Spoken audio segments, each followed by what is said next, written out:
to tell us more about the quirky home furnishing dating fever dream. This is Date Everything from Sassy Chat Games. Please join me in welcoming co-creative lead and executive producer Robbie Draymond, writer, producer Amanda Hubbard, and lead writer and designer Ray Chase, all the way over there. Hi, Ray. How are you doing? Thank you so much for joining me. How are you all doing? Are you having a great Gamescom?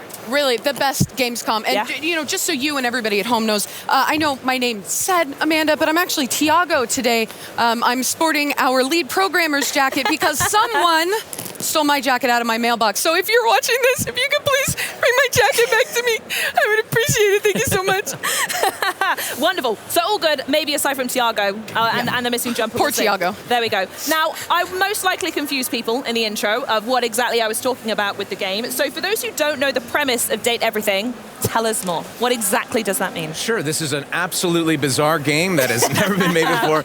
You start out, it's almost a first-person shooter, as it were. You get a job as a customer service agent doing some remote work. You are immediately on your first day replaced by AI, but there's nothing to fear because your entire existence will be changed when a mysterious package comes to your front door, which holds these glasses called the Dateviators, which allow you to directly acknowledge a thing's existence or date everything in front of you. Because that's the first thing I would want to do if I put special glasses on. Is like, who do I want to date? Exactly. It's very intuitive. Absolutely, yeah. I feel like you've made the game of my dreams. What about any other things to add, or is Ray basically just nailed that? No, Ray's our lead designer, hit the nail on the head. Yeah. Sure, It's perfect, yeah. But the idea just came from a random day when Robbie and I were joking around. Well, I like our game. The idea is a joke at the beginning, but underneath there's so much more.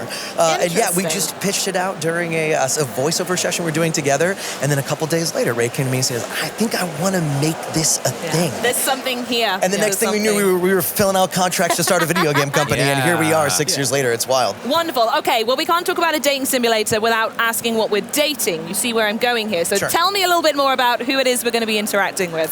Ooh, yes, absolutely. Well, it's everything. It's the name of the game. It's literally Finish everything. the segment. That's the game. Thanks so much, everybody. Really appreciate you. Bye-bye. We put the trailer out in the world a couple of weeks ago, and one of the most fun parts is like going to the comments and seeing like the people guessing who is going to be out there, and almost always would go, yeah, you can date. It's the name of the game. Yeah, but I think we all have our favorites too. Definitely, for sure. Yeah. Oh, I mean, do you want to talk about your favorites now? Sure, yeah. Do each of you have anyone in mind? Oh, so many. I Too looked many. out of the bag on Twitter a couple of weeks ago when we got to reveal Ben Starr as Dorian the Door. Massive fan of his work, and what an interesting character. This is a character, in this game you can get love endings, friend endings, or hate endings with every one of the characters, and Dorian stands up for those who are looking to just be friends.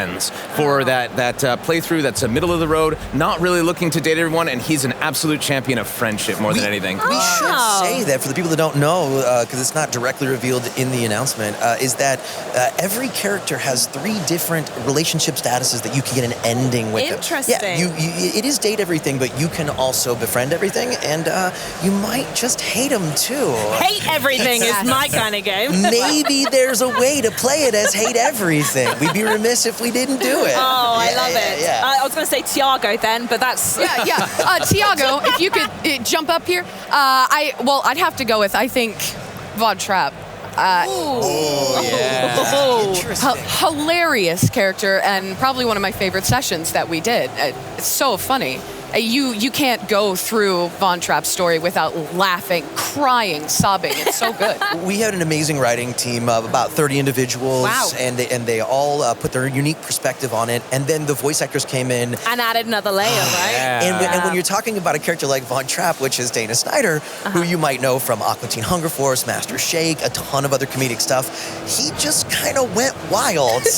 And Tiago, our poor programmer, had to deal with all the changes. The real Tiago. Okay, of course. Yeah, yes. And it is such it's a great character. My favorite is kind of our mascot, Skylar Specs. She's plays the actual Dateviators themselves, and though they're a mechanics character that sort of show you how to play the game, the writing is she's so lovely, so fun, so the writing is so good. Please, the writing. Well, okay, like falling in love with me, I guess. That has been the nature of our friendship for the last 10 years, pretty much. I can't resist a good beard.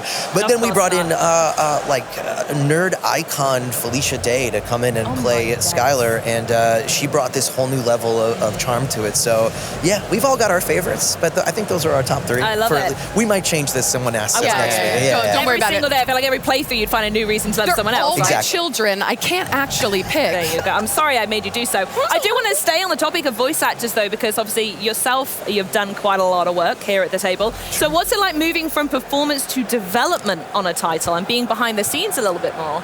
Oh, absolutely. We were unprepared for the amount of work it is to make video games. One of those things that looks like so much fun on the outside, and yes, obviously we've had a blast, but way more spreadsheets than you ever thought possible. But we've all learned a ton of lessons. We've all upped the amount of hats that we wear making this game, and it's something that's absolutely the high point of my life. I'm so proud of our team and where this game has come from the original inception to actually being able to make 100 characters that all are different, that all have different playthroughs and styles, that you can really play this game for a really long time. I can't believe that we actually achieved that. Yeah, as actors, we're in a really unique position because what we do is very forward-facing, but it's very low man on the totem pole when it comes to actually being the creative force driving whatever you're making. Yeah. So for us to come together and be able to make something of our own and then put it out into the world, not only is one of the most rewarding experiences, it's also terrifying. But that part of it was over. We gave the world the conceit, the idea, and from what we can tell, they said yes. So we're so excited for everybody out there, you all, to play it. It's the best. Do you think it's maybe changed your perspective the next time you go to voice something that's someone else's game of like, I suddenly understand everything that went into this one, actually? It already has. I think Nice. the very first session that I got into post being like halfway through production in this, my outlook on the entire script was completely different. And if I do say so myself, I think the session went even more smoothly. I'm going to be more judgy now. I learned also how hard it is to schedule actors, and so my I will God. make myself more available to everyone. Yeah. Actually, I want to mention the actors a little bit because we've already heard a couple. Felicia and Ben, I'm on first name basis here, clearly. There's a humongous roster. Are you just going into little black books and just messages like, hey, do you want to just come do a voice? Like, what was that process like? For us, diversity has been a key part of this, not just in the stories that we're told and the appearance of the and the background of our characters, but also in like the level and the background of our actors too. We have a lot of AAA names, household names that everybody knows. We have a lot of up-and-comers that we really like and wanted to give them a broader stage. We have non-traditional actors who are coming in and doing roles. We got to run the gamut on our casting. We have film and television actors. We've got video game staples. We've got people who did we've got Broadway actors who did my one of my good buddies did his first ever video game ever. I bet that's a fantastic performance as well for Broadway. He might sing a little bit. That'd be a big one. Yes. But there was a lot of texting. It was literally like, hey, would you come be a chair? Are you free on Thursday? But the funny part is word got around. We recorded for about 5 months, about 180 sessions or so. There's 70,000 fully voiced lines in this game, 1.2 million words. It's a monster. Wow. But word started to get around that the sessions were fun. And then it went from less of a, will you please be a chair, to be like, can I be a lamp? I'll be a carpet. Just let me in. A coffin? A carpet. I thought you said a coffin. No, That's I mean, the mortuary DLC. That's spooky DLC. Halloween update. Yeah. I'll do that one. Oh, anyway. We'll talk after. Yeah, wonderful. Right, we're going to go down the bench here. Okay. I want to know who you are in the game. Because it's worth mentioning that you're going to write the theme tune, sing the theme tune, like you're in it. You're all over it. Just so you know, this is an Xbox exclusive then, right? Because we have not revealed who we play in the game. Okay. Okay, I'll go first. Yeah, go ahead. I actually play 5 roles in one. I played the Hanks. Okay. And the Hanks are all of the hangers in your closet. Yep. And they're like just 5 adventure sports loving dudes, but they're all me just doing a slightly different voice. So if you love me, you're going to love this. If you hate me, it's going to be painful. But I love the Hanks. They are just... Oh, no.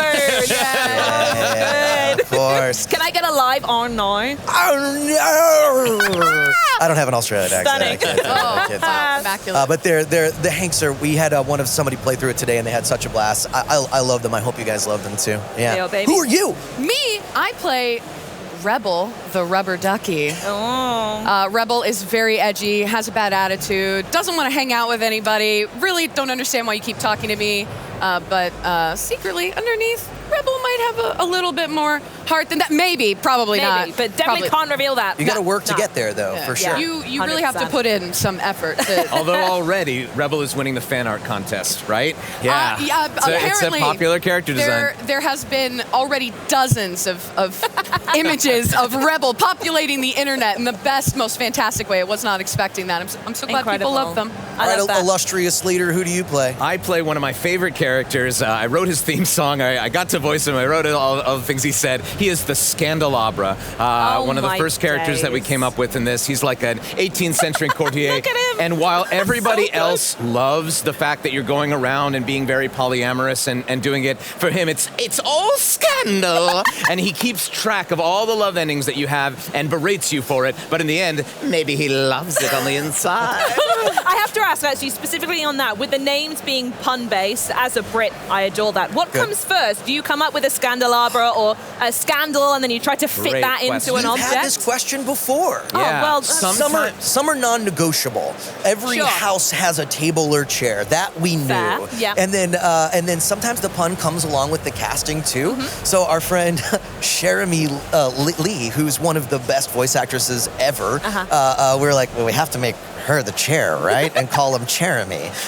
So sometimes it's a different formula, but it's unpredictable. Yeah, sometimes the name comes first and the concept comes with it. Sometimes we have something where we're like, well, we have a floor. What do we do with this character? And we start to work on it. What might it be?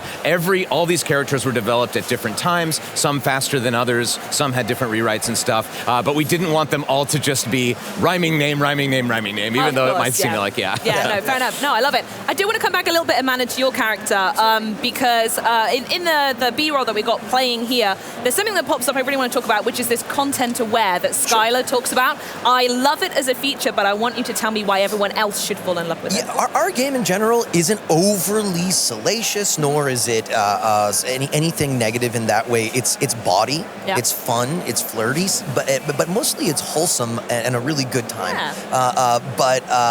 We do have characters that we wrote. There's 100 different ones, and it's not all jokes and funny stuff. Of course, we really like to dip into some serious stuff. I mean, that's the idea of the concept, right? And then we deliver something more earnest, and some of the characters Ray figured out we have to talk about. We had a unique opportunity here because it's a sandbox. You can date them in any order, so it meant that like some of our characters, Rebel, for example, who is quite vulgar, let's just say. Skylar says, I've never seen my content aware go off like this. But you have the opportunity to have this content aware feature on, and anything that might be triggering, Skylar is able to like call you out, say what it is this something you're comfortable with, and if not, there's no judgment from us as developers. You can skip that character at absolutely no expense to your playthrough. You still get any ending that you want with them, and you can take out that triggering content. And if you're open for everything, you can turn off content aware right at the beginning, and it never comes up. Yeah, it's a really a small percentage of when that content aware pops up. But if you see it the first time and you don't want to deal with it,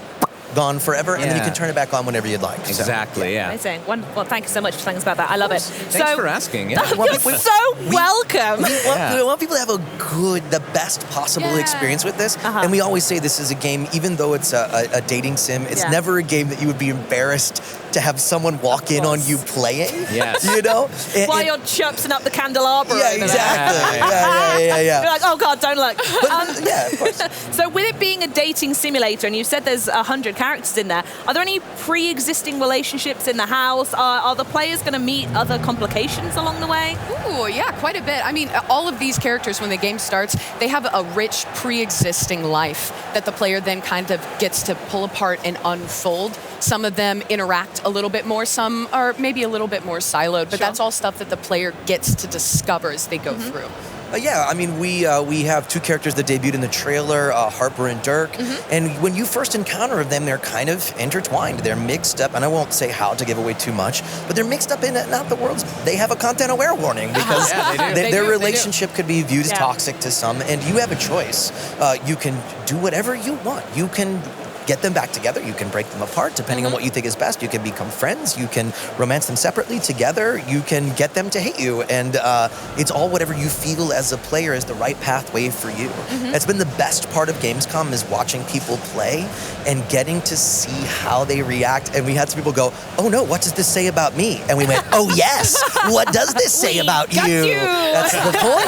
Yeah. So yeah, it's the idea. Yeah, wonderful. And I think we'd also be remiss not to mention it's set in the house. There's loads of rooms. The environment itself is a little bit of a character. So I wonder if there's anything you can share about the system in the game or the locations. Yeah, well, we have secrets in the game. Oh, absolutely. We have. Do you want to tell me them all now? We absolutely. All right, number 78 is. No, we have lots of. We have a house that you're walking in, and there's obviously a design challenge of how do you make this house interesting. The house changes based on what relationships you have with everybody, and there's little secret characters here and there that you might walk past 100 times, then realize through this system that we were talking about backstage, rumors, which is a way spelled ROOMERS. Had to get another pun in there. Absolutely, But Maggie the Magnifying Glass helps you discover some of these clues to find these more secret characters. Yeah, and they all exist in different states. Some obviously what you would think the kitchen characters are more connected than others, but you got the secret areas. But we also wanted this is our story delivery system, this house. Yeah. And we don't want to get too far into it, but it changes and adapts depending on how you play the game. So what you do in the stories will affect the environment. But you're right, we want it to feel homey, we want it to feel cozy. Shout out to my dad, who's a home designer who actually I was going to say, where was this going? Just I know. shout out to Dad. I know. Shout out to my dad who designed the home based off a classic like mid-century house. So it feels like a real house that you live in as your player. But how you start your life, that's up to you. Maybe it's not up to you. Yeah. Love it. Well, it's also described a little bit more of like a sandbox type game where, as you've said before, Ray, that you can date anyone, anytime, in any order. So I assume that there'll be some surprises along the way for the player. I know you're not going to tell me all the secrets, but is there anything you could tease for everyone at home? Well, I'll say that's something that we haven't shown off much at this, but there is an overarching story, a critical path that populates based on your progress and has a lot of different endings too. It's not just you date a character, the game ends. We really want you to go through and at least talk to everybody, get an ending with everybody, and get to see the full story of the Date Theaters unfold.